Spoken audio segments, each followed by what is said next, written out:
আপনি সন্তানকে কাজের লোকের কাছে রাখবেন, কাজের লোকের কাছে গিয়ে আপনি চলে যাবেন কাজ করতে, আর বলবেন এটা আমার ক্যারিয়ার। এটা কোশ্চিনকালও ক্যারিয়ার নয়, এটা ইসলামী সমাজকে ধ্বংস করে দেওয়া। এবং আমি বহু বক্তব্যে বলেছি, গত বছরের আগের বছরের বহু বক্তব্যে, যে সারা পৃথিবীর, সারা বাংলাদেশের সকল মা এবং বোন যদি রাস্তায় বের হয়ে গার্মেন্টসে কাজ করে, রাস্তায় বের হয়ে স্কুল কলেজ ভার্সিটি সকল জায়গায় কাজ করে, এবং এটাই তাদের মূল উদ্দেশ্য এবং উপার্জন হয়, দেশ ও জাতির ওই পরিমাণ উপকার হবে না যেই পরিমাণ উপকার হবে সে যদি একটা সৎ সন্তানও মানুষ করে দিতে পারে। দেশ এবং জাতিকে একটা আদর্শ সন্তান ঘরে বসে একজন সালাহুদ্দিন আইয়ুবী তৈরি করে দিবে, একজন ইমাম বুখারী তৈরি করে দিবে, একজন মোহাম্মদ বিন কাসেম তৈরি করে দিবে, একজন তারেক বিন জিয়াদ তৈরি করে দিবে। সারা বাংলাদেশের সকল নারী রাস্তায় কাজ করে দেশ ও জাতির জানা উপকার করতে পারবে। একজন মা, একজন সতী সাধবী আল্লাহওয়ালা নারী একটা সৎ সন্তান তৈরি করে দিয়ে দেশ ও জাতির তার চেয়ে বেশি উপকার করতে পারবে।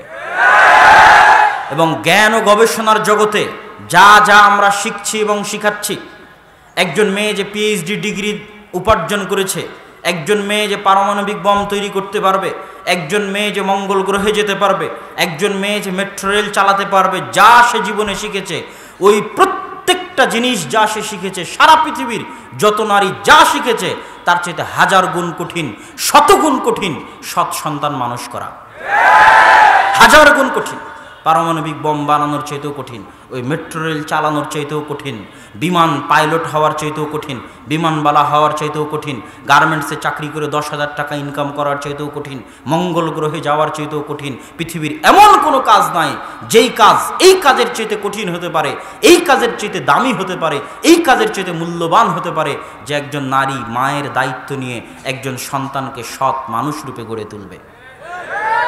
এর চাইতে গুরু দায়িত্ব, এর চাইতে কঠিন দায়িত্ব আর হতে পারে না। এটা ইসলামী সমাজ ব্যবস্থার মূল ভিত্তি, মূল থিওরি। কিন্তু পাশ্চাত্য সমাজ ব্যবস্থা এমনভাবে তৈরি হয়েছে, বাংলাদেশে তাও মোটামুটি কিছুটা হলেও ইসলামী সমাজ ব্যবস্থার আলামত আছে। পাশ্চাত্য সমাজ ব্যবস্থা এমনভাবে তৈরি হয়েছে, পরিবারের সব সদস্য যদি কাজ না করে খেতে পাবে না। পরিবারের সব সদস্য কাজ না করলে খাওয়া নাই, খাওয়া বন্ধ। বউকেও চাকরি করতে হবে, বাপকেও চাকরি করতে হবে, মেয়েকেও চাকরি করতে হবে, বাইরে বের হয়ে কাজ করতে হবে, তাহলে ওরা ঠিক মতো খেয়ে পরে বাঁচতে পারবে। এইভাবেই তাদের সিস্টেমটা তৈরি করা আছে। সকল নাগরিক সুবিধা আছে, কিন্তু সকল নাগরিক সুবিধা থাকার পরেও যেইভাবে অর্থনৈতিক ইনকামের সিস্টেম তৈরি করা আছে, যেইভাবে সমাজ ব্যবস্থা সাজানো আছে, পরিবারের একজন সদস্য ইনকাম করে পুরো পরিবার চালাতে পারবে না। পাশ্চাত্যে নাই সেই সুযোগ। কিন্তু এখনও বাংলাদেশে এরকম সুযোগ আছে যে 5 বিঘা 10 বিঘা 15 বিঘা জমি থাকলে পরিবারের একজন সদস্য কাজ করে বাকি সকলকে লালন পালন করতে পারবে, আরাম আয়েশে জীবনযাপন করতে পারবে। এরকম সমাজ ব্যবস্থা এখনও আছে। আপনি হয়তো বলবেন, তাহলে যারা পাশ্চাত্যে আছে, ইউরোপ আমেরিকায় আছে, তারা আমাদের এত টাকা সহযোগিতা দেয় কিভাবে? তারা আপনাদেরকে যে সহযোগিতা দেয় ওটা তাদের দেশের টাকা অনুযায়ী অল্প, আপনাদের দেশের টাকা অনুযায়ী বেশি। আপনার দেশের একজন ব্যবসায়ী যেইভাবে আপনাকে 10 লক্ষ 20 লক্ষ 15 লক্ষ 50 লক্ষ একবারে দিয়ে দিতে পারবে, যে প্রবাসীরা ইউরোপ আমেরিকায় আছে তারা ওইভাবে একবারে 5,000 10,000 50,000 পাউন্ড ডলার দিয়ে দিতে পারবে না। এই সামর্থ্য তাদের নাই, হবে না। সমাজ ব্যবস্থাটাই ওই রকম, কোনো মতে খেয়ে পরে জীবন বাঁচে, এবং স্ত্রীকেও কাজ করতে হবে, মেয়েকেও কাজ করতে হবে, তাহলে জীবনযাপন করা যাবে। বলছিলাম ইসলামী সমাজ ব্যবস্থার মূল থিওরি হচ্ছে পরস্পরের বিষয়টা হবে সম্মানসূচক, অধিকার সূচক। বস্তুবাদী সমাজ ব্যবস্থার মূল থিমটা হচ্ছে টাকার জন্য, বস্তুর জন্য। এই জন্য দেখবেন আমাদের সমাজ ব্যবস্থা কিভাবে ভেঙে গেছে। আমাদের সমাজে এই অঞ্চলে জানি না কেমন, নোয়াখালী, সিলেট, কুমিল্লা, ব্রাহ্মণবাড়িয়া, এই সমস্ত অঞ্চলে প্রতিটা বাড়ির বাপ আছে প্রবাসে, মা গেছে গার্মেন্টসে, সন্তান কোথায়? এই সমাজ ব্যবস্থা কি বলবেন আপনি? তাহলে বাপ গেছে প্রবাসে কিসের জন্য? টাকার জন্য। বস্তুবাদী সমাজ ব্যবস্থা, বছরকে বছর বাপ প্রবাসে কাজ করতেছে শুধু টাকার জন্য। মাটির বাড়ি ভেঙে ইটের বাড়ি তৈরি করবে, এসি কিনবে, ছাদ দিবে, এই জন্য। আর মাও গেছে গার্মেন্টসে, বা মাও আরেক জায়গায় কাজ করতে গেছে, কি জন্য? কিছু টাকার জন্য। তাহলে সন্তানকে কে লালন পালন করবে? সন্তান কোথায় লালিত পালিত হবে? এটা বললাম একটু নিম্ন লেভেলে। উপর লেভেলে বাপও গেছে এক জায়গায় চাকরি করতে, মা গেছে মেডিকেলে, বাপ গেছে অফিসে, সন্তান কার কাছে? চাকর চাকরানির কাছে। তাহলে যে সন্তান চাকর চাকরানির কাছে মানুষ হবে, ওই সন্তানের আচার ব্যবহারও হবে চাকর চাকরানির মতো। অতএব ইসলামী সমাজ ব্যবস্থা এই নিয়ম নীতি স্বীকার করে না। অতএব আমাদের সজাগ হতে হবে, সচেতন হতে হবে। আচ্ছা, আমরা আমাদের ইসলামী সমাজ ব্যবস্থার সবচেয়ে গুরুত্বপূর্ণ এলিমেন্ট হচ্ছে আমাদের মা। রাসূলুল্লাহ সাল্লাল্লাহু আলাইহি ওয়াসাল্লাম বলেছেন যে আসমান এবং জমিন এবং তার মাঝে যা কিছু আছে তার মধ্যে সবচেয়ে দামি সম্পদ হচ্ছে আল মারআ সালেহা, সতী, সাধবী, আল্লাহওয়ালা, পরহেজগার, তাকওয়াবান নারী। সারা পৃথিবীর সকল কিছুর মধ্যে সবচেয়ে দামি এবং সবচেয়ে মূল্যবান, তার চাইতে দামি এবং তার চাইতে মূল্যবান পৃথিবীতে আর কিছু নাই। আমাদের এই এলিমেন্টটাকে কিভাবে ধ্বংস করা হয়েছে? দুইভাবে ধ্বংস করা হয়েছে। যেটা শুরুতে বললাম যে তাদের মাথায় দিয়ে দেওয়া হয়েছে অধিকার, মানে স্বামীর আনুগত্য করা দাসত্ব, আর বসের বিছানায় যাওয়া হচ্ছে অধিকার। নাউজুবিল্লাহ।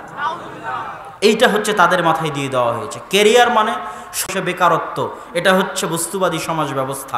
এটাই হচ্ছে অধিকার, যে ঘরে বসে যদি সন্তান লালন পালন করে তাহলে নাকি বেকার, আর বাইরে গিয়ে চাকরি বাকরি করবে, পুরুষ মানুষের সাথে চাকরি করবে, সেটা হচ্ছে অধিকার। কিন্তু এই ইসলামী সমাজ ব্যবস্থা এটা স্বীকার করে না। সৌদি আরবে গিয়েও দেখবেন 10 বছর আগে যা ছিল এখন তা নাই। তারাও নারীর ক্ষমতায়ন নামে সব জায়গায় নারীদের বসিয়েছে। বিমানবন্দরে নামার পর থেকে নিয়ে শুরু করে, রিসিপশন থেকে নিয়ে শুরু করে সকল জায়গায় নারীর ক্ষমতায়নের নামে নারীকে বসানো হয়েছে। ফলে কি হবে? সমাজে নারী পুরুষের ফ্রি মিক্সিংয়ের কারণে অবৈধ সম্পর্ক বাড়বে, অবৈধ সম্পর্ক বাড়ার ফলে জেনা বাড়বে, জেনা ব্যভিচার বাড়ার ফলে জারজ সন্তান বাড়বে, পরকীয়া বাড়বে, পরিবার ধ্বংস হবে, সমাজ ধ্বংস হবে, সমাজ পচে গলে নষ্ট হয়ে দুর্গন্ধযুক্ত এক সমাজে পরিণত হবে, যে সমাজকে ইসলামী সমাজ বলার কোনো উপায় থাকবে না। তাহলে সম্মানিত উপস্থিতি, নারীদের মাথায় যেটা দেওয়া হয়েছে সেটা দিয়ে তাদেরকে ক্যারিয়ারের নামে পণ্য এবং প্রোডাক্ট বানানো হয়েছে। পণ্য প্রোডাক্ট বুঝেন? বাজারে যেটা বিক্রি হয় সেটাকে বলে পণ্য। একটা চালের আমি দরদাম হাঁকালাম, ওইটা পণ্য। একটা উট, গরু, ছাগলের দরদাম হাঁকালাম, এটা পণ্য। যে এই গরু কততে দিবা, তো বলে এততে দিব, এর নাম হচ্ছে পণ্য। আর আদম সন্তানের এই শরীরকে পণ্য বানানো হারাম। কেন? আদম সন্তানকে কে নিজে হাতে সৃষ্টি করেছে? আল্লাহ। এই জন্য আদম সন্তানের সম্মান, আদম হচ্ছে আশরাফুল মখলুকাত, সর্বশ্রেষ্ঠ সৃষ্টি। এই জন্য আদম সন্তানের সম্মান হচ্ছে আপনি তার কোনো অঙ্গ প্রত্যঙ্গ বাজারে বিক্রি করতে পারবেন না, এমনকি চুল বাজারে বিক্রি করতে পারবেন না, রক্ত বিক্রি করতে পারবেন না, কিডনি বিক্রি করতে পারবেন না। যদি বিক্রি করেন আদম আলাইহিসসালামের অপমান হবে। আর আদম আলাইহিসসালামকে আল্লাহ নিজে হাতে সৃষ্টি করেছে, আল্লাহর সর্বশ্রেষ্ঠ সৃষ্টির অপমান হবে। এই জন্য মানুষ বাজারে বিক্রিযোগ্য পণ্যদ্রব্যে পরিণত হতে পারে না। কিন্তু দুঃখজনক হলেও সত্য কি, আমাদের মা এবং বোনেরা কখন কখন অধিকারের নামে অধিকারের জিনিস তাদের মাথায় ঢুকিয়ে কখন কখন তারা নিজেদেরকে পণ্য বানিয়ে ফেলেছে, এটা তারা বুঝে উঠতে পারেনি। কেমনে পণ্য? যে বিমানবালা বিমানে সার্ভিস দিচ্ছে ওই কাজ ছেলে মানুষ করতে পারবে না? পারবে। রিসেপশনে যে মেয়ে বসে আছে ওই কাজ ছেলে মানুষ করতে পারবে না? পারবে। আপনি গাড়ি বিক্রি করছেন, গাড়ির শোরুমে মহিলা মানুষ দাঁড়িয়ে আছে, কেন? গাড়ির সাথে মহিলা মানুষের কি সম্পর্ক? বাদ দেন। এমনকি পুরুষ মানুষের ব্যবহৃত পোশাক আশাকও যদি টিভিতে অ্যাড দেখানো হয়, তো পুরুষ মানুষের ব্যবহৃত পোশাক আশাকের সাথে মহিলা মানুষের কি সম্পর্ক? যত খাবার খাদ্যদ্রব্য আছে সব খাদ্যদ্রব্য কি শুধু মহিলারাই খায়, পুরুষ মানুষ খায় না? তাহলে সব খাদ্যদ্রব্যের অ্যাডের সাথে মহিলা মানুষের কি সম্পর্ক? যত এসএসসি এইচএসসি পরীক্ষা হচ্ছে, দাখিল আলিম পরীক্ষা হচ্ছে, প্রথম আলো পত্রিকা খুলবেন, ছেলে মানুষকে একটাও পরীক্ষা দেয়নি? সারা বাংলাদেশের ছেলে মানুষ একটাও এসএসসি এইচএসসি পরীক্ষা দেয়নি? তাহলে প্রথম আলো, ইনকিলাব, নয়া দিগন্তের হেডলাইনে শুধু মহিলা মানুষ কেন? বাংলাদেশের ছেলেরা কোথায় গেল? তারা পরীক্ষা দেয়নি? দিয়েছে। তাহলে এই প্রত্যেকটা কিছুই আপনি কল্পনা করে দেখেন, জোরপূর্বক ওই জায়গাতে মেয়েকে বসানো হয়েছে তার চেহারার জন্য, এবং এই চেহারার বিনিময়ে সে বেতন পায়, যোগ্যতার বিনিময়ে নয়। কিসের বিনিময়ে বেতন পায়? চেহারার বিনিময়ে। তাহলে যোগ্যতার বিনিময়ে বেতন না পেয়ে যখন চেহারার বিনিময়ে বেতন পাচ্ছে, চেহারার সাজগোজের বিপরীতে বেতন পাচ্ছে, চেহারা প্রদর্শনের বিপরীতে বেতন পাচ্ছে, তখন তার শরীরটা গরু ছাগলের মতো বাজারে বিক্রিযোগ্য পণ্যে পরিণত হয়ে গেছে। আর এটাই হচ্ছে আদম সন্তানের অপমান, এটাই হচ্ছে হাওয়া আলাইহা সালাতু ওয়াস সালামের অপমান, এটাই হচ্ছে আশরাফুল মাখলুকাতের অপমান। এটা ইসলামী সমাজ ব্যবস্থায় কোনো মতেই গ্রহণযোগ্য নয়। এটা একজন নারীর সম্মানে আঘাত। এই জন্য আমার আম্মা একটা বই লিখেছিলেন, আমি ওই বই লেখায় অনেক সহযোগিতা করেছিলাম। সম অধিকার নয়, মর্যাদা চাই, তথা অধিকারের নামে সম্মান হারাতে চাই না, আগে সম্মান চাই। ইসলামী সমাজ ব্যবস্থার মূল ভিত্তি হচ্ছে সম্মান। নারী পুরুষের, স্বামী স্ত্রীর সম্পর্ক অধিকারের সম্পর্ক নয়, সম্মান মর্যাদার সম্পর্ক। সন্তান এবং পিতার সম্পর্ক অধিকারের সম্পর্ক নয়, সম্মান এবং মর্যাদার সম্পর্ক। পারস্পরিক শ্রদ্ধা বোধের সম্পর্ক, এটা অধিকারের সম্পর্ক নয়, মারামারি কাড়াকাড়ির সম্পর্ক নয়। কিন্তু আমাদের মাথায় অধিকার ঢুকাতে ঢুকাতে ঢুকাতে ঢুকাতে স্বামী স্ত্রীর সম্পর্ক হয়ে গেছে মারামারি কাড়াকাড়ির সম্পর্ক। সম্মান মর্যাদার সম্পর্ক আর নাই। বস্তুবাদী সমাজ ব্যবস্থা এমনভাবে আমাদের মাথায় চেপে বসেছে যে মারামারি কাড়াকাড়ির সম্পর্কের কারণে সকাল সন্ধ্যা তালাক হচ্ছে, সকাল সন্ধ্যা পরকীয়া হচ্ছে। পরকীয়া করছে বস্তুর জন্য, টাকার জন্য, ধন সম্পদের জন্য। তাহলে পৃথিবীর সব কিছুতেই, তথা এই সমাজ ব্যবস্থার সব কিছুতেই বস্তুকে সামনে এগিয়ে দেওয়া হয়েছে। বলছিলাম ইসলামী সমাজে নারীর ভূমিকা কি হতে পারে, সেই ভূমিকাটাকে কিভাবে ধ্বংস করা হয়েছে। ইসলামী সমাজে নারীর পাঠ খুব সম্মানের, খুব উঁচু মর্যাদার। যেই সম্মান, যেই মর্যাদার জায়গায় ইসলামী সমাজে নারীকে স্থান দেওয়া হয়েছে, ওই সম্মান, ওই মর্যাদা ইউরোপ আমেরিকার নারীরা কল্পনাতেও আনতে পারবে না।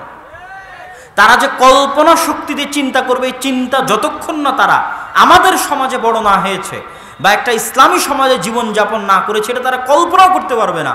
তাদের মাথায় তারা অধিকার হিসেবেই বড় হয়েছে এবং অধিকার হিসেবেই তারা বড় হয়ে উঠেছে, এটাই তাদের কাছে কমন।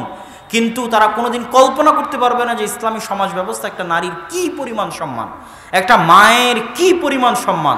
রাসূল সাল্লাল্লাহু আলাইহি ওয়াসাল্লাম বলতে বলতে বলতে বলতে তারপরেও তোমার মা, তারপরেও তোমার মা, তারপরেও তোমার মা, তোমার সবচেয়ে ভালো ব্যবহার পাওয়ার একমাত্র হকদার হচ্ছে তোমার মা। তোমার জান্নাত তোমার মা, তোমার জাহান্নাম তোমার মা। জান্নাতে যেতে চাও, মায়ের সেবা করো, মায়ের সাথে দুর্ব্যবহার করবা, জাহান্নামে চলে যাবা। বলতে বলতে আল্লাহ সুবহানাহু ওয়া তাআলা বাপ আর মাকে তারপরে স্থান দিয়েছেন। বাপ আর মাকে আল্লাহ কার পরে স্থান দিয়েছেন? তার নিজের পরে স্থান দিয়েছেন, যে তোমরা আমার শুকরিয়া আদায় করো আর তোমাদের পিতা মাতার শুকরিয়া আদায় করো। আমি হচ্ছি তোমাদের বড় এবং প্রকৃত প্রতিপালক, আর দুনিয়াতে তোমাদের ছোট প্রতিপালক, আমার প্রতিনিধি তোমাদের বাপ মা। কোথায় নিয়ে চলে গেছে ইসলাম বাপ মাকে, কোথায় অবস্থান দিয়েছে একজন মায়ের, এটা মানুষ কল্পনা করতে পারবে না। রাসূল সাল্লাল্লাহু আলাইহি ওয়াসাল্লাম বলতে বলতে বলছেন যে রিজাল ওয়ালিদি রিজার রব, সাখাতুল ওয়ালিদি সাখাতুর রব। বাপের অসন্তুষ্টিতে আল্লাহর অসন্তুষ্টি, বাপের সন্তুষ্টিতে আল্লাহর সন্তুষ্টি। তুমি জানতে চাও আল্লাহ তোমার উপর সন্তুষ্ট আছে কিনা, দেখো তোমার বাপ তোমার উপর সন্তুষ্ট আছে কিনা। তুমি জানতে চাও আল্লাহ তোমার উপর অসন্তুষ্ট আছে কিনা, দেখো তোমার বাপ তোমার উপর অসন্তুষ্ট আছে কিনা। কোথায় নিয়ে গেছে আল্লাহ সুবহানাহু ওয়া তাআলা পিতাকে ইসলামী সমাজে। এটা পাশ্চাত্য সমাজে তারা কল্পনাই করতে পারে না। এবং এটার ফলে কি হয়েছে, আমি বিশ্বাস করি যে বাংলাদেশের অর্থনৈতিক সিস্টেম, রাষ্ট্রীয় সিস্টেম, নাগরিক সুবিধা খুবই নিম্নমানের ইউরোপের চাইতে এবং পাশ্চাত্যের চাইতে। কিন্তু বাংলাদেশের সামাজিক ব্যবস্থা হাজার গুণে, অনেকাংশে তাদের সমাজ ব্যবস্থার চাইতে লক্ষ গুণে অনেক উপরে। কি জন্য লক্ষ গুণে অনেক উপরে? আপনি আফগানিস্তানে যে পরাজয়, এত কোটি কোটি টাকার উন্নত মানের প্রযুক্তি থাকার পরেও তাদের পরাজয়ের সবচেয়ে বড় কারণ হচ্ছে মানসিক দুর্বলতা।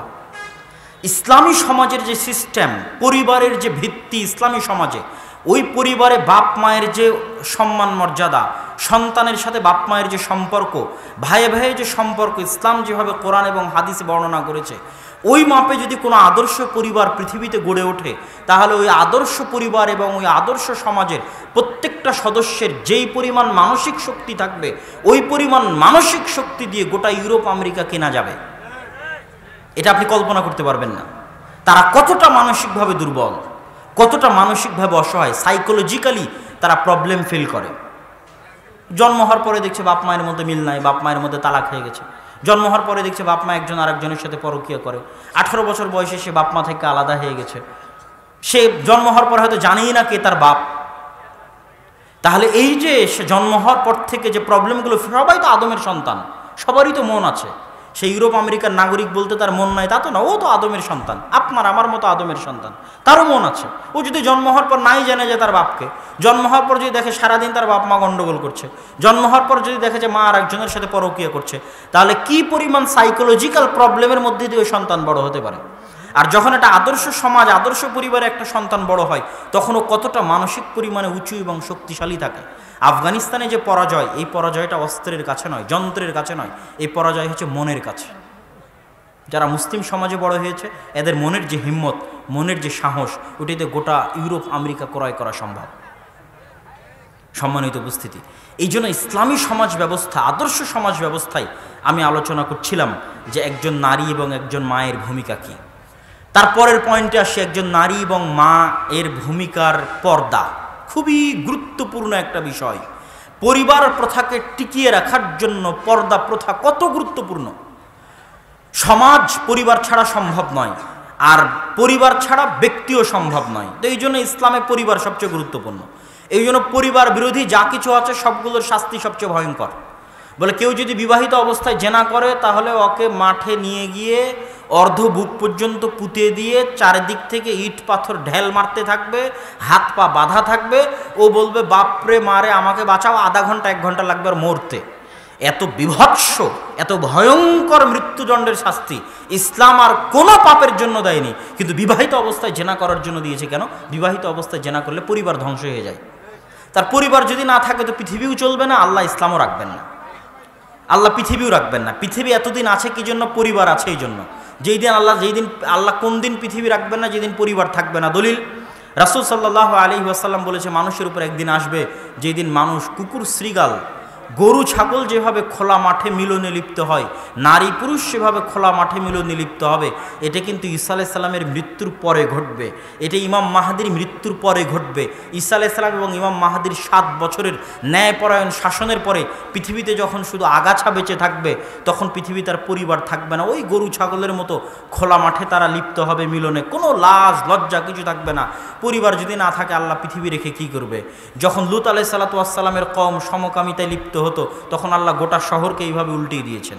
কেন? ওই সিস্টেম চলতে থাকলে পরিবার টিকবে না, আর পরিবার ছাড়া আল্লাহ পৃথিবী চালাবেন না। অতএব পরিবার সবচেয়ে গুরুত্বপূর্ণ, আর পরিবার প্রথা টিকিয়ে রাখার জন্য পর্দা প্রথা সবচেয়ে গুরুত্বপূর্ণ। পর্দা দিয়ে জেনার রাস্তাকে বন্ধ করা হয়েছে, এবং যত কিছু জেনার রাস্তা আছে, আল্লাহ বলেনি তোমরা জেনা করিও না, বলেছেন লা তাকরাবুজ জেনা, তোমরা জেনার কাছেও যেও না, তোমরা জেনা করিও না, এটা আল্লাহ সুবহানাহু ওয়া তাআলা বলেন। লা তাকরাবুজ জেনা, তোমরা জেনার কাছেও যেও না। তাহলে জেনার কাছে না যেতে হলে, জেনা করা মানে পরিবার ধ্বংস হওয়া, পরিবার ধ্বংস হওয়া মানে সমাজ ধ্বংস হওয়া, পৃথিবী ধ্বংস হওয়া। এই জন্য এটা খুব বড় অপরাধ। তাহলে জেনার কাছে যেও না মানে জেনার কাছে যেতে যা যা আছে সবগুলোকে বন্ধ করে দিতে হবে। এই জন্য গান বাজনা হারাম, এই জন্য নাচ গান হারাম, এই জন্য অশ্লীলতা হারাম, এই জন্য কত কি হারাম করা হয়েছে। নারীর একক সফর হারাম, এই জন্য নারীকে পর্দা করতে বলা হয়েছে। আরও অসংখ্য হুকুম আহকাম আছে যেগুলো জেনার রাস্তাকে নিকটবর্তী করতে পারে। সব রাস্তাকে ইসলাম বন্ধ করে দিয়েছে। কেন? শুধু জেনার ভয়ে। কেন জেনার ভয়ে? কেন? জেনা করলে পরিবার ধ্বংস হবে, পরিবার ধ্বংস হলে সমাজ ধ্বংস হবে। তাহলে জেনা থেকে মানুষকে বাঁচানোর জন্য একটা গুরুত্বপূর্ণ এলিমেন্ট হচ্ছে পর্দা। পর্দার কথা বলতে গিয়ে আগে একটা হাদিস বলি। রাসূলুল্লাহ সাল্লাল্লাহু আলাইহি ওয়াসাল্লাম বলছেন, লা ইয়াদখুলুল জান্নাতা আদ-দায়ুস, দায়ুস জান্নাতে যাবে না। দায়ুস শব্দের অর্থ কি? দায়ুস শব্দের অর্থ হচ্ছে শুকুরের চর্বি। শুকুরের চর্বি, দিয়াসা, শুকুরের চর্বিকে বলা হয় দিয়াসা। শুকুরের যত চর্বি আছে এরকম চর্বি অন্য কোনো প্রাণীতে নেই, এটাকে বলা হয় দিয়াসা। তাহলে শুকুর জান্নাতে যাবে না, আর দায়ুস শুকুরের রক্ত, শুকুরের চর্বি জান্নাতে যাবে না। তো শুকুরের তো জান্নাত জাহান্নামই নাই। তাহলে এই হাদিসের অর্থ কি? এই হাদিসের অর্থ হচ্ছে, যেই মানুষের রক্ত এবং চর্বি শুকুরের রক্ত এবং চর্বিতে পরিণত হয়ে গেছে, ওই মানুষ জান্নাতে যাবে না। কথা মনে হয় বুঝাতে পারিনি আমি আপনাকে। লা ইয়াদখুলুল জান্নাতা দায়ুস, এই শব্দের শাব্দিক অর্থ হচ্ছে শুকুর জান্নাতে যাবে না। তো শুকুরের তো জান্নাত জাহান্নামই নাই, তো কিসের জান্নাতে যাবে না? তাহলে ওই মানুষ জান্নাতে যাবে না যেই মানুষের রক্ত আর চর্বি, কার রক্ত চর্বিতে পরিণত হয়ে গেছে? জোরে বলেন, কার? শুকরের। আচ্ছা, এইবার আসেন, পৃথিবীতে আল্লাহ সুবহানাহু ওয়া তাআলা যত প্রাণী সৃষ্টি করেছে তার মধ্যে আখবাস, সবচেয়ে নিকৃষ্ট প্রাণী আল্লাহ শুকুরকে সৃষ্টি করেছে। শুকুরের চাইতে অপরিষ্কার, অপরিচ্ছন্ন, নোংরা, ঘৃণ্য প্রাণী পৃথিবীতে আর দ্বিতীয়টা নেই। আর উটের চাইতে আত্মমর্যাদা সম্পন্ন প্রাণী পৃথিবীতে আর দ্বিতীয়টা নেই।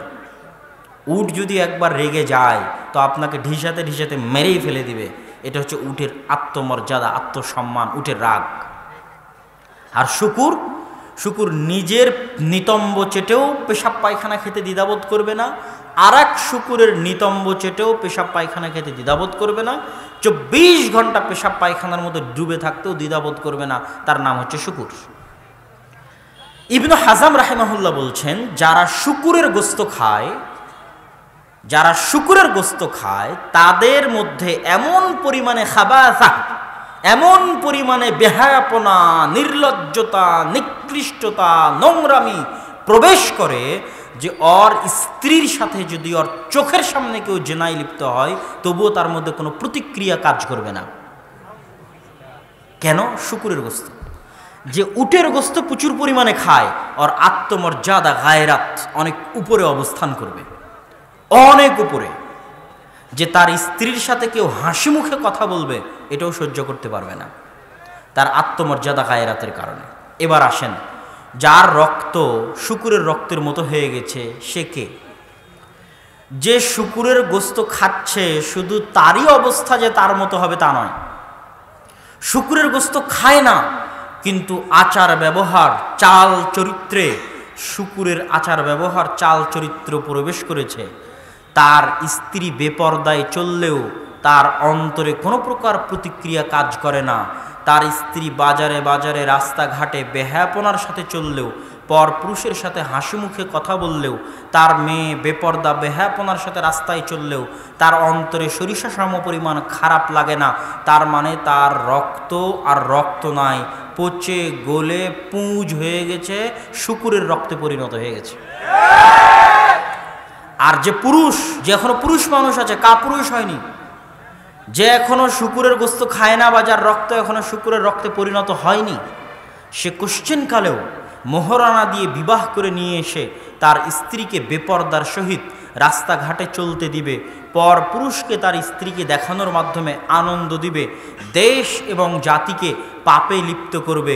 এরকম বেগায়রাত, আত্মমর্যাদাহীন কোনো মুসলমান হতে পারে না। তাহলে কে জান্নাতে যাবে না? যার পরিবারে পর্দা নেই সে জান্নাতে যাবে না। পর্দা একজন মুসলিম নারীর সম্মান, অনেক অনেক সম্মান। যেই পরিবার যত সম্মানী ওই পরিবারে পর্দা তত বেশি। রাজশাহীতে আমাদের এখনো যদি বাইরের দেশ বাদ দেন, সৌদি আরব বাদ দেন, রাজশাহী আর নীলফামারীর তুলনা করেন, রাজশাহীর সমাজ ব্যবস্থায় একজন মেয়েকে তার বাপ বা তার মা অটোরিকশার মাধ্যমে স্কুল কলেজে রেখে আসবে, এটা সম্মান, খুবই সম্মান। যেই পরিবার তার মেয়েকে অটোরিকশাতে করে স্কুল কলেজে রেখে আসতে পারেনি সে অপমান বোধ করবে। আর আপনাদের নীলফামারীতে, আপনাদের লালমনিরহাটে 8, 9, 10 মেয়ে সাইকেল চালিয়ে স্কুলে যাবে, তবু আপনারা অপমান বোধ করেন না। তাহলে কি বলবো আপনাদেরকে বলেন? কেমনে? যদিও আমি মনে করি যে আপনাদের নীলফামারী, লালমনিরহাট, কুড়িগ্রাম, ঠাকুরগাঁয়ে সমাজ ব্যবস্থা এরকম হয়ে গেছে অর্থনৈতিক কারণে। ইসলাম পরিপূর্ণ মানা ভালো টাকা পয়সা ছাড়া কঠিন আছে। ভালো টাকা পয়সা ছাড়া ইসলাম মানা কঠিন।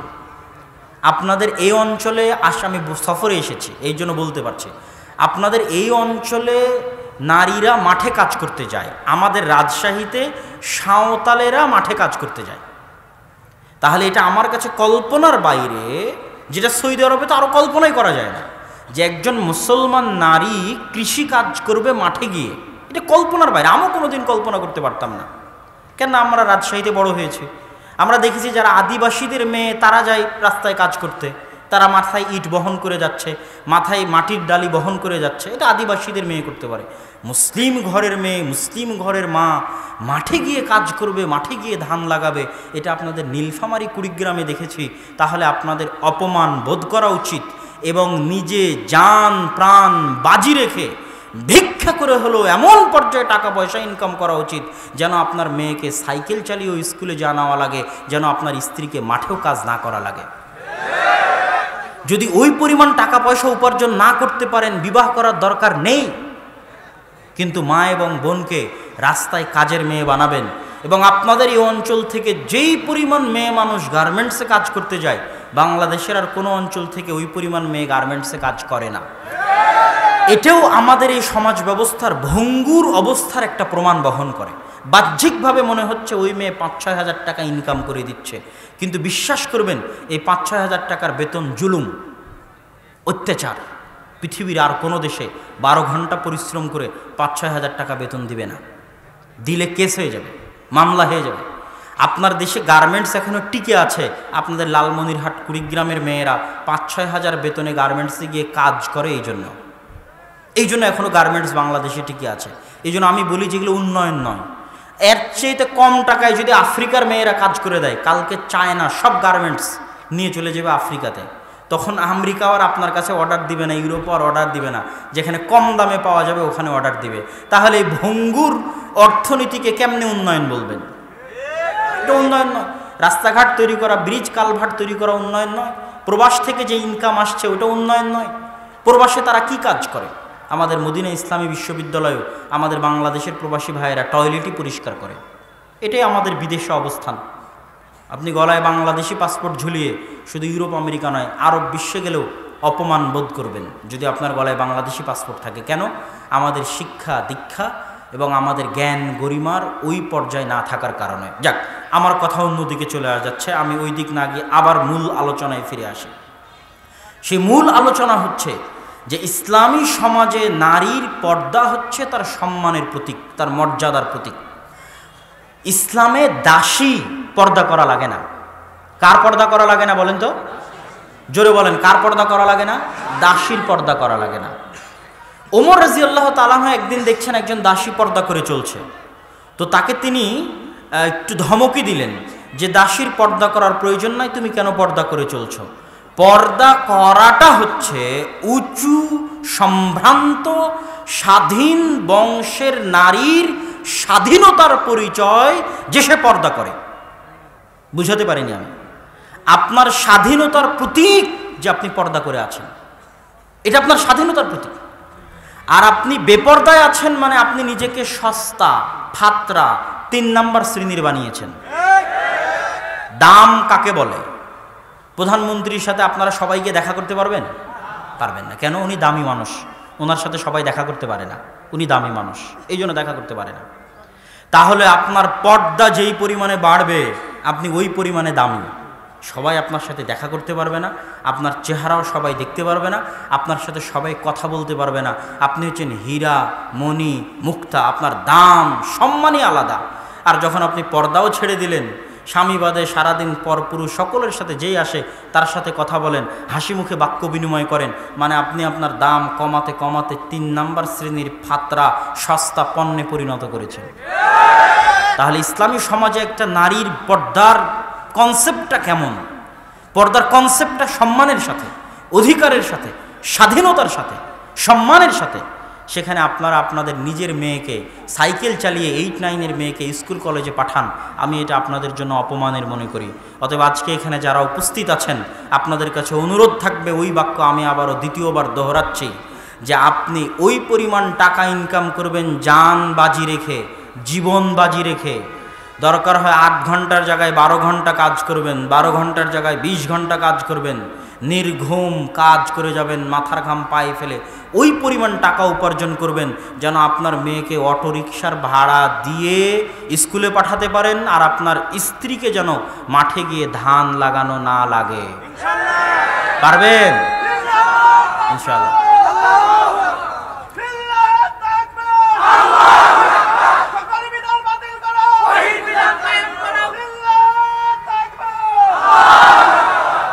সম্মানিত উপস্থিতি, আপনাদের উপর ইসলামী সমাজ ব্যবস্থার এই গুরুত্বপূর্ণ আলোচনা এবং পর্দার কনসেপ্ট, কেন আমাদের মা এবং বোনরা পর্দা করবে এবং নারীর ভূমিকা ইসলামী সমাজে কি কি তার দায়িত্ব, এই বিষয়টা পরিপূর্ণরূপে ক্লিয়ার করার পর এবার আমি আমার আলোচনার দ্বিতীয় অংশ, যেটাও আপনাদের এই নীলফামারী, লালমনিরহাট, কুড়িগ্রাম, ঠাকুরগাঁ, দিনাজপুর, রংপুর এ অঞ্চলের জন্য জরুরি, সেটা হচ্ছে কোরআন। কোরআন, এই যে কোরআন আমাদের সামনে আছে, এটা কিন্তু আমি যুবক ভাইদের উদ্দেশ্যে বলছি, তরুণ ভাইদের উদ্দেশ্যে বলছি, এই অঞ্চলের সব নারী পুরুষের উদ্দেশ্যে বলছি। আসমান এবং জমিনের মধ্যে যা কিছু আছে সকল কিছু আল্লাহ সুবহানাহু ওয়া তাআলার পরিচয় বহন করে, কিন্তু কোনো কিছুই সরাসরি আল্লাহর সাথে কানেক্টেড নয়। সরাসরি আল্লাহর সাথে কানেক্টেড মানে মুহাম্মদ সাল্লাল্লাহু আলাইহি ওয়াসাল্লাম আল্লাহর পরিচয় বহন করে, এই আসমান এই জমিন আল্লাহর পরিচয় বহন করে, আপনি নিজেও আল্লাহর পরিচয় বহন করেন। আপনি নিজেকে নিয়ে চিন্তা করলেও বুঝবেন আপনার একজন সৃষ্টিকর্তা আছে, কিন্তু দিন শেষে আমরা সবাই আল্লাহর সৃষ্টি। তো আসমান জমিন এবং তার মাঝে যা কিছু আছে সবই আল্লাহর সৃষ্টি, কিন্তু আসমান জমিনের মাঝে একমাত্র অনলি অন আল কোরআন, একমাত্র যেটা সরাসরি আসমান জমিনের যিনি প্রতিপালক, আমার আপনার যিনি প্রতিপালক, তার সত্তার সাথে, তার অস্তিত্বের সাথে ডাইরেক্টলি কানেক্টেড, সেটা কি বলেন তো? সেটা হচ্ছে কোরআন। সম্মানিত উপস্থিতি, এই কোরআন ইসলামের কোনো সমস্যা? আপনারা আলোচনা না করে যখন আসবে তখন আপনারা কথা বলিয়েন, কিন্তু এখন চুপচাপ থাকেন। সম্মানিত উপস্থিতি, কোরআন, কোরআন ইসলামের যদি সারমর্ম আমি আপনার ক্ষেত্রে পেশ করতে চাই, তাহলে সারমর্ম বলতে গেলে তিনটা বাক্য বলতে হবে। 1, 5 ওয়াক্ত সালাত, 2, কোরআন তেলাওয়াত, 3, হালাল রুজি। এই তিনটা হচ্ছে ইসলামের সারমর্ম। কিছুই যদি না করতে পারেন, 5 ওয়াক্ত সালাত যদি থাকে, কোরআন তেলাওয়াত যদি থাকে, হালাল রুজি যদি থাকে, আপনি জান্নাতে যাবেন মর্মে আল্লাহর কাছে আশা করতে পারেন ইনশাআল্লাহ। এটা ইসলামের সারমর্ম। কিন্তু কোরআন, কোরআনের গুরুত্বটা কোথায়?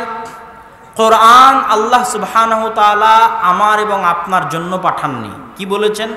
হুদাল লিন্নাস।